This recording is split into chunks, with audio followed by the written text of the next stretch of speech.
Okay, so again, another really, when you get used to that, you just kind of fly through it, and it really replaces the like just typical like posture part you type out, and then you can use that. You just scan and upload that then, right? Yep. Okay.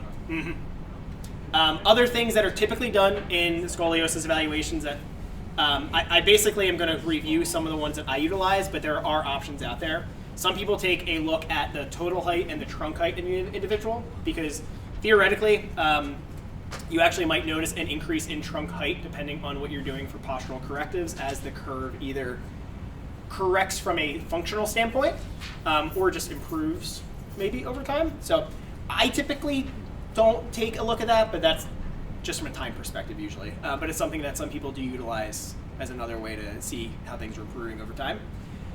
Put a big asterisk next to this one, photography. Again, this is like highly, highly recommended in almost every European like journal. There's a lot that goes into that from a patient, like from a compliance standpoint when you're having photographs of patients. So some people do use this. I actually have colleagues who do use this as well. And there's different boards that you can use as a background. So like different like grids. And it is an easy way to see, like instead of standing here like, is the right shoulder higher? You can have these grids behind them and you'll very clearly see like, okay, it's 2 centimeters off. So it's super useful if you can organize the like compliance aspect of it, if you can organize, if you can get patients comfortable with it and things like that. And I know some of my colleagues do use it and they're very successful with it. I personally don't. I also treat, I feel like, a lot younger patients than my colleagues might do, and there's a whole other aspect of that. So just something to keep in mind. But it's definitely out there, and there's good research behind it. But if you do that, there's these little like boards that you can buy as like a background. And then the plumb line. So this is the classic one in PT School. You just drop the plumb line down. I figured I wasn't going to go through that again, but you can use the plumb line. Just because of the READCO, I feel like I'm pretty good with doing the postural assessments without it, but you can also use that if you feel inclined. The Adams forward bend test, I still do if they're referred for scoliosis. This is the screening tool. This is the school nurse screening tool. If you guys just stand up real quick, just find a partner. We'll just very quickly, all you're going to do, you're going to make sure that you can see the person's spine. You're just going to bend forward. You're going to take a look at them from behind. You're going to move to the side, take a look at them from the side, and this is very much a, do I see a curve or do I see an imbalance? And it's yes or no. So this is purely a screening tool to be used. It's not a like measurement that you're taking. So you're looking for any type of thoracic prominence side to side, or any type of asymmetry, either lumbar, thoracic, or potentially cervical area. Yeah, I do have patients like pull their shirt up when they're doing this. I don't think you have enough. You got great. Good, thank you. Yes. So, Looks good. just as a, this should come to no surprise, but there's a big caveat to like using this with like, it's actually it's a caveat. Just people, there's a lot of studies that looked at like schools and programs that use this as its only screening tool, and to no surprise, those schools or those programs had a much higher referral rate of individuals to programs, and as a result also had a lower precision because like they would be like, oh, it looked kind of like a curve, and they would send them off. So that's not a bad thing. I mean, doing your check boxes, making sure you're actually like following through. But from a like health costs and resources standpoint, that's just a caveat that a lot of these studies provide. So somebody sees that, they send to the doctor, they get the radiographs, and that's how they decide if it's something for Yeah, so this is not a diagnostic tool, it's purely a screening tool. Mm-hmm. And then likewise, you can use the angle of trunk inclination. This is a secondary screening tool where if you have you probably don't, because why would you? If you have an inclinometer or a scoliometer, do you have one? Yeah. In the back. Yeah. Mm-hmm. You can use that to just assess any type of prominence side by side, and this actually will give you an angle of inclination. So it will give you the angle of their bend. This is not their Cobb angle. So the angle of inclination is not their Cobb angle. This is really, really important. So the Cobb angle, you're usually going to do this one sitting versus standing, just to stabilize their pelvis a little bit. That's the only difference. You can do it in standing, but a lot of the research looks at it in sitting. And then you're just going to bend straight down. If there is a greater than 5-degree angle of inclination, this is usually going to be used for a referral to a specialist. So there's a lot of recommendations that if you're going to screen for scoliosis, do the Adams forward bend test first. If you're thinking that's a positive, do the angle of trunk inclination, and if that's positive for greater than 5, then it should be a referral. But there's not a lot of, they're not 100% sure on that yet. And then, even though it's not exactly clear, there is some research saying that like a 7-degree finding on the angle of trunk inclination is associated with like a 20-degree Cobb angle, but that's pretty variable. So just another screening tool. From a direct access standpoint, these are really nice tools to have if you are treating individuals, especially with like back pain and things like that, and you are suspecting scoliosis. You can use those as screening tools for potential referrals.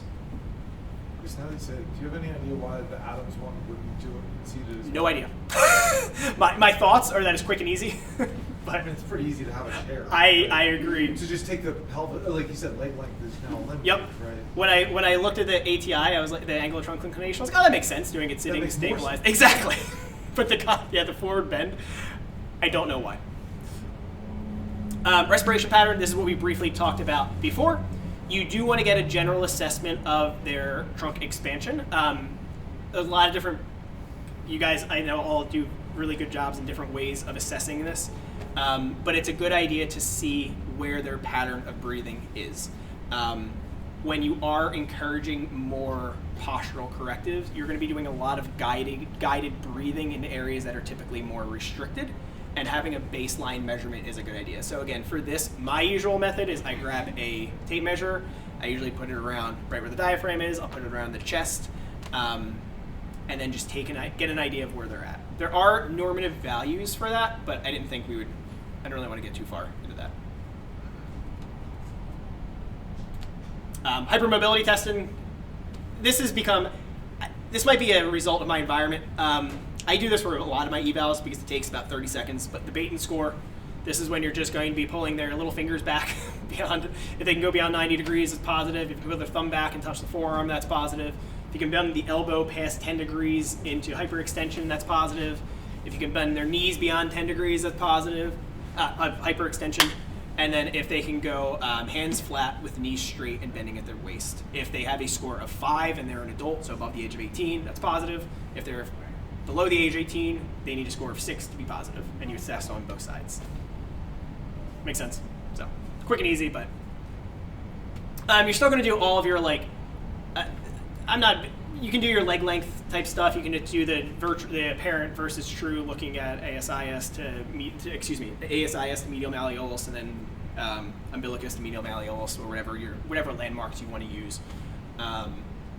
And then traditional muscle, I should say more flexibility testing. So you will find differences in quadratus lumborum. You will find difference in hip flexors. You will find differences in a lot of thoracic musculature. So nothing is different than if you were just doing a normal conventional PT evaluation. With manual muscle testing, I do make sure I do a full body screen of MMTs. And again, it doesn't take that long, but you are going to be looking for the trends of symmetry, and you're going to be noting any type of combined or compensatory movement patterns the entire time. For me, what I've noticed that I feel like I wasn't really told about, and it makes a lot of sense, is there's such a huge difference in paraspinal musculature, which makes sense, but periscapular musculature is almost always hugely different on the side of the convexity. So it is something that you want to pay attention to, because you'll see individuals who are easy 5 out of 5s, and MMTs have their limitations. Then you'll get to middle trapezius and lower trapezius testing, and all of a sudden they're just dropping, and I'm what the heck? So that might be a nice little target for you to jump at. But the biggest thing again is looking for trends of symmetry, or asymmetry I should say, side by side. And then trunk endurance testing. So I put a little question mark next to this because it's not the most validated test, but it's definitely the test that my patients love seeing improvements on the most. So this is the McGill trunk endurance battery. I've talked about it before here. It's been a while though. You're going to do 3 different tests, and if we have time at the end, I'll run you guys through this.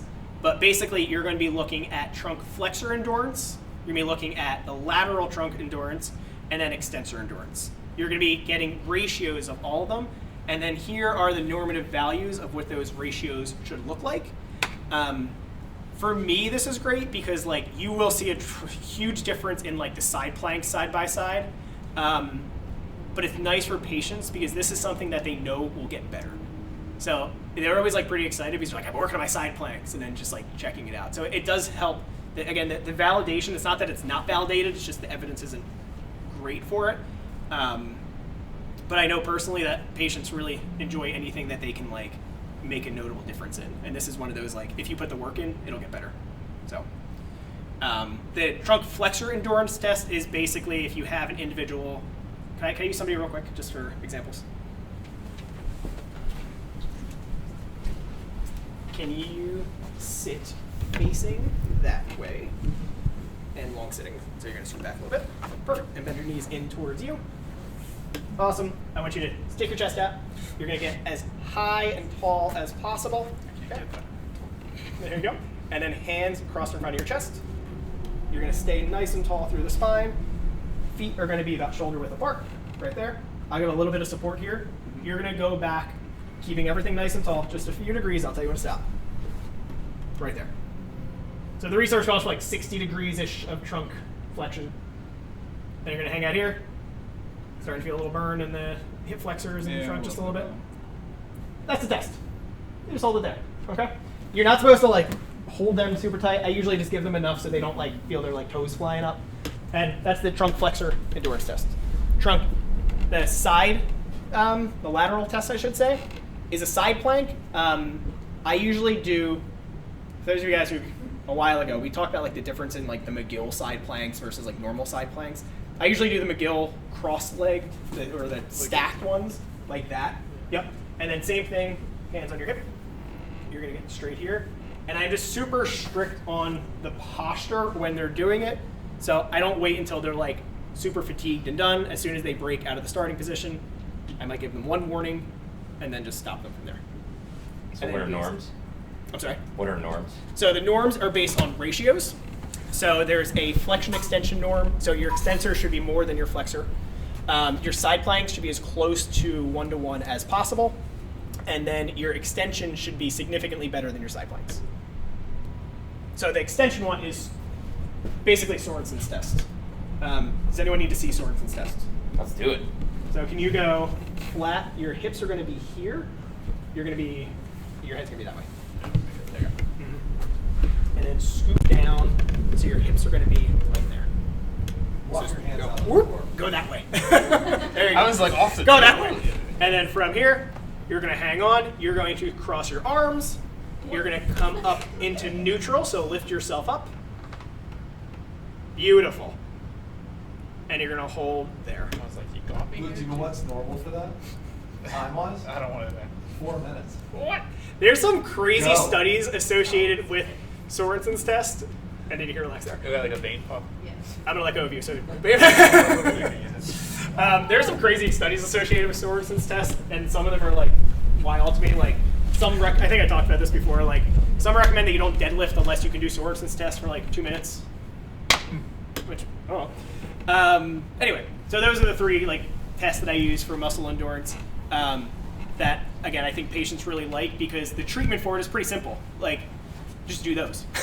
Just address those specific things. When you're doing Sorensen's, and this is a consideration for all strengthening you're going to be providing, make sure that they are in neutral and not into hyperextension. Typically hyperextension or even just sometimes extension for individuals.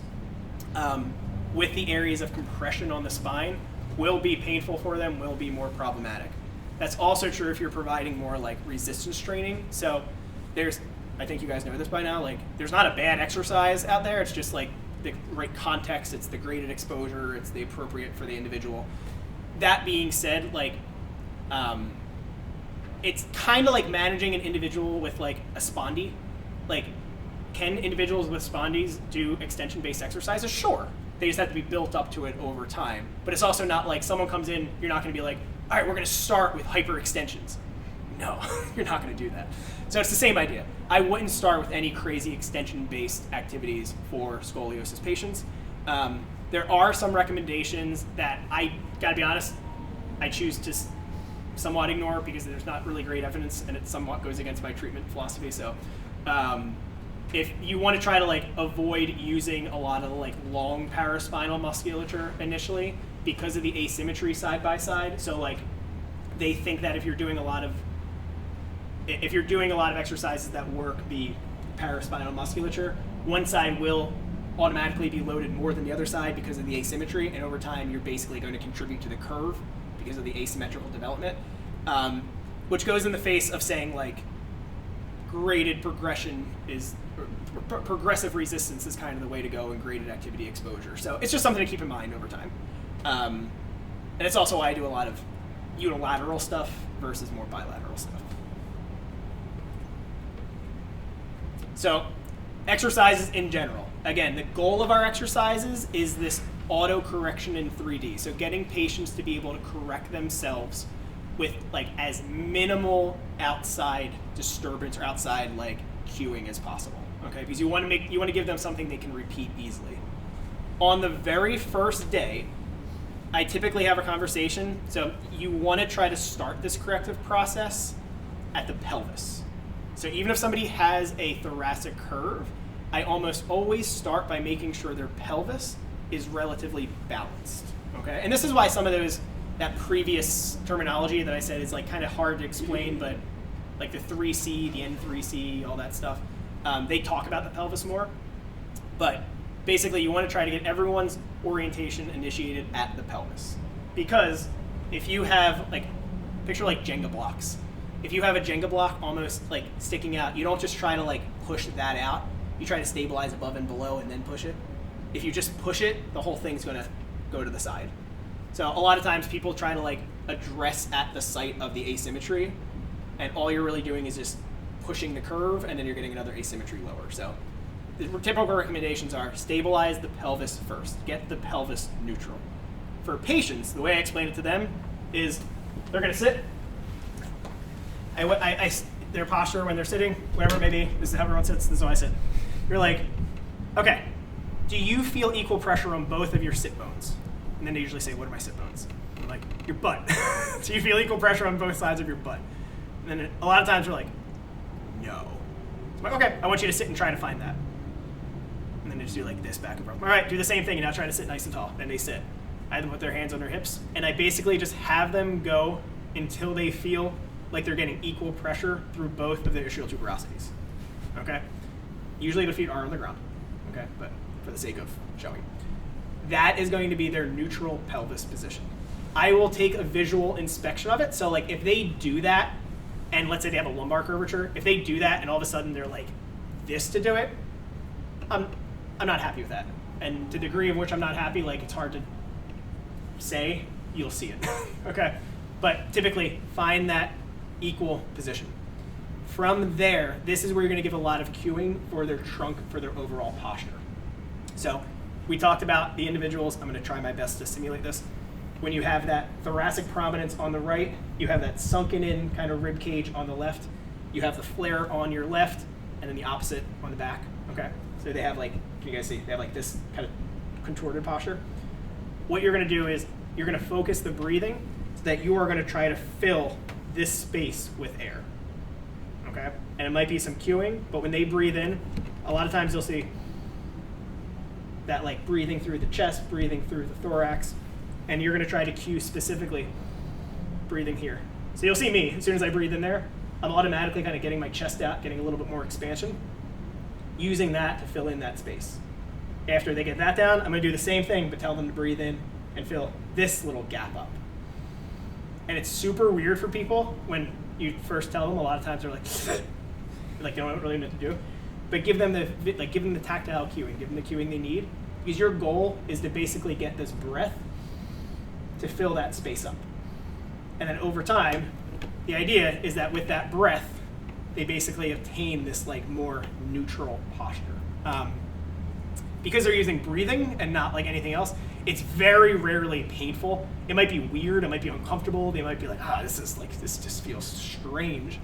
But because it's just using their breath and not using a lot of like external force, it's a quick, down, dirty way to just try to get them more upright. And assuming they're keeping the pelvis stabilized, you will actually notice a like automatic, like small correction in their curve. Again, you're not going from a 40-degree curve to a 0-degree curve, but you'll notice a like functional improvement in their posture when they do that. Again, the hardest part of treatment for me with individuals with scoliosis is like, I am not somebody who like gets into the nitty-gritty with people's like asymmetries typically, but it's by nature with this condition, you do kind of have to do that. So you do want to make sure that they are positioned in ways that are like looking as visually symmetrical as possible, at least if we're abiding by a lot of these guidelines. So day one, I make sure that they have their start from the bottom up pelvic positioning.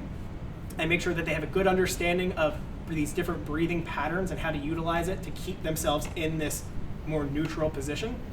And then from there, I'll develop, so I might have them do the same thing sitting on a physio ball. I might have them do Palloff press, keep maintaining that same like little level of symmetry through the pelvis. When we're doing stretches, I might have them do the same, like whatever, like open books, but keeping everything stabilized through the pelvis. So, do you have them start the breathing sitting or like supine? If they have no ability to isolate, probably supine. Once they kind of get the idea down, then immediately into this position.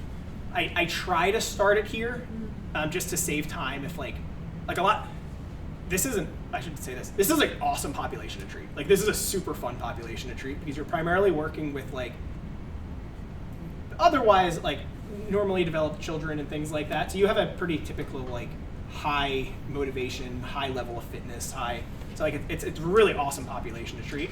And because they're mostly younger, at least the adolescent, they're all younger for adolescent idiopathic, they're usually quick to pick up on things. So yeah. I probably will start them here, and unless they're really having issues, then I might go back down. So they'll leave with those breathing patterns, they'll leave with the seated postural correctives, and then the idea that you often hear touted is you want to work on exercises that are focused on elongation and anti-rotation of the spine. So something that provides a small amount of traction, I'm going to use that term lightly, is a good thing to do. So do you guys have TRX straps here? Some places. Somewhere? Okay, so you can use a rack. So like you're going to do what's called a semi-hang position. So this is a nice way to get started, where I'm going to have them do the same corrective positioning. They're going to grab high. They're going to drop. They're not just dropping into a squat. You're trying to basically cue to make them as tall as possible. So I tell them, I want your trunk to be as long as possible when you're doing this. So when they're coming down and dropping their hips nice and controlled, they're coming down. If they start doing something like this, I cue them, try to get everything stabilized. And for this, I'll say, do you feel equal activation of your glutes? Like that. And they're like, yeah, I think so. And then from here, they're focusing on the same idea, but just trying to get a little extra elongation through the spine. So elongation means space. Space means actual room to move through when they're doing these movements. And the idea is that when they're doing it, the side that was feeling really compressed, they should feel open up a little bit more. And then when you're there, this is where you're going to basically take the next step, where you're going to do that same breathing, focusing on filling that empty space, filling that space that's previously deficient, to try to correct that posture in this like auto fashion. That's just a like starting example of how you do it. Like patients who are like more physically fit, I won't start them with this, but like over time, I might have them do the same thing, where they're like this kind of at first, and then just work on keeping everything stable, come down, maybe remove it, but still keeping things stable through the pelvis the whole time. And then everything else is just like classic PT. If you find issues with, asymmetries with lateral core musculature, do your favorite exercise that involves lateral core musculature. And just keep in mind the same like progressive resistance, like graded exposure is king with all this stuff. Okay? So that's basically the summary of 48-hour scoliosis bootcamp. So let's sit back over here for a second. Follow me, cameraman.